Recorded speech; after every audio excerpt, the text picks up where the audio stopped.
Deputy CM శాఖ మంత్రులు బట్టి విక్రమార్క గారికి, పెద్దలు తుమ్మల నాగేశ్వరరావు గారు, పొంగులేటి శ్రీనివాసరెడ్డి గారికి, శ్రీధర్ బాబు గారికి, సీతక్క గారికి, ఉండా సురేఖ గారికి, అలాగే వేదిక పైన గౌరవ శాసనసభ్యులకు, అధికారులకు, కలెక్టర్కు, ముఖ్యంగా పెద్ద ఎత్తున విచ్చేసిన అక్కలకు, చెల్లెళ్లకు మీ అందరు కూడా చేతులెత్తి నమస్కరిస్తూ ఈరోజు శ్రీరాముల వారిని దర్శనం చేసుకొని వారి పాదాల దగ్గర ఇందిరమ్మ ఇల్లు కార్యక్రమాన్ని చెప్పిన మాట ప్రకారం ప్రారంభిస్తున్న సందర్భంగా తెలంగాణలోని యావత్ పేద ప్రజలందరికీ కూడా శుభాకాంక్షలు తెలియజేసుకుంటూ, పేదవానికి సొంత ఇల్లు అనేది కళ.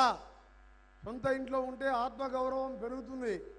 అలాంటిది మనం గత 10 సంవత్సరాల కింద ప్రభుత్వం ఉన్నప్పుడు దాదాపు 30 లక్షల ఇల్లు తెలంగాణలో ఆ రోజుల్లోనే 2004లోనే ₹1,00,000 ఇవ్వడం జరిగింది. కానీ మాయ మాటలతోనే అధికారంలోకి వచ్చిన కేసీఆర్ గారు 7 లక్షల కోట్లు అప్పు చేసి కూడా ఒక్క ఇల్లు కట్టలేదు. ఆయన మాత్రం ప్రగతి భవన్, ఫామ్ హౌస్ కట్టుకున్నాడు, కొడుకు బిడ్డ ఇల్లు కట్టుకున్నాడు తప్ప పేదవారికి ఒక్క ఇల్లన్నా కట్టినా ఇక్కడున్న అక్క చెల్లెలు ఆలోచించుకోవాలి. అందుకనే ఈరోజు 6 గ్యారంటీల్లో ముఖ్యమైన గ్యారంటీ శ్రీరాముని పాదాల వద్ద గౌరవ ముఖ్యమంత్రి గారు ఇవాళ ఇందిరమ్మ ఇళ్ళని ప్రారంభించుకున్న సందర్భంగా మీ అందరికీ ఒకటే మాటిస్తున్నాం. ముఖ్యమంత్రి గారి నాయకత్వంలో మంత్రులందరం, ఎమ్మెల్యేలం ఈ 5 ఏళ్ళు పేద ప్రజల కోసం పనిచేస్తాం. మీ అందరికీ కూడా చెప్పిన కార్యక్రమాలు, చెప్పని కార్యక్రమాలు ప్రతి ఒక్కరికి ముఖ్యమంత్రితో పాటు అందుబాటులో ఉండి పనిచేస్తామని చెప్పి మీ అందరికీ కూడా హామీ ఇచ్చుకుంటూ ఇప్పుడే యాదాద్రి లక్ష్మీనరసింహ యాదగిరిగుట్ట లక్ష్మీనరసింహని దర్శించుకొని ఇక్కడికి రావడం జరిగింది.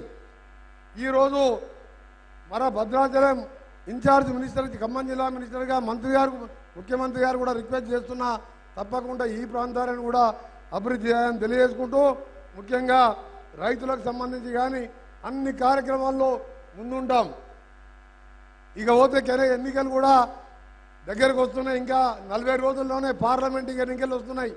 మొన్న ఎన్నికల్లో ఏ విధంగా మీరు ఆశీర్వదించి కాంగ్రెస్ పార్టీని అధికారంలో తీసుకొచ్చి ఇలా ఇందిరమ్మ పథకం కింద ఇల్లు కట్టుకుంటున్నాం, బస్సులలో ఉచితంగా పోతున్నాం, 500 గ్యాస్ సిలిండర్ ఇస్తున్నాం.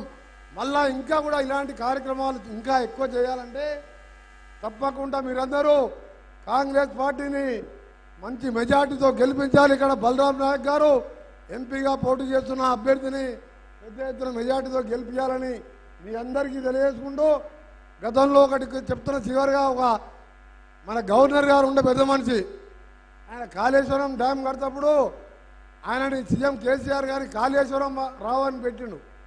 ఆఖరికి ఇవాళ బీఆర్ఎస్ పార్టీ ఎట్టయిందంటే కాళేశ్వరరావు అయింది. ఆ పార్టీ రోజు రోజు ఖాళీ అవుతున్నది.